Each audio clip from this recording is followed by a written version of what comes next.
Today I have my Genmax 2200 watt portable inverter generator. It comes with accessories and a user manual. On the front you have your choke, your eco switch, your indicator lights, your AC reset, your AC breaker, your USB ports, and your 120 volts and your parallel connectors. On one side you have your air filter and your oil port.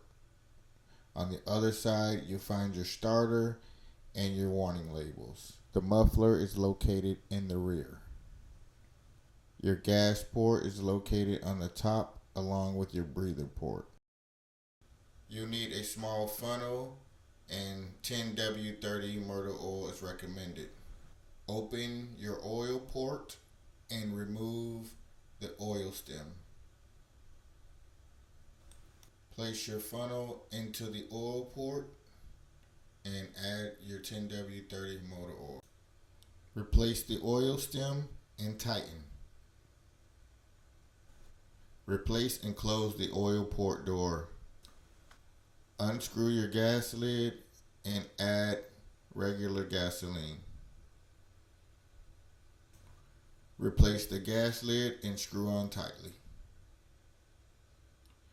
Adjust your breather valve to on. Turn your choke dial to the choke position.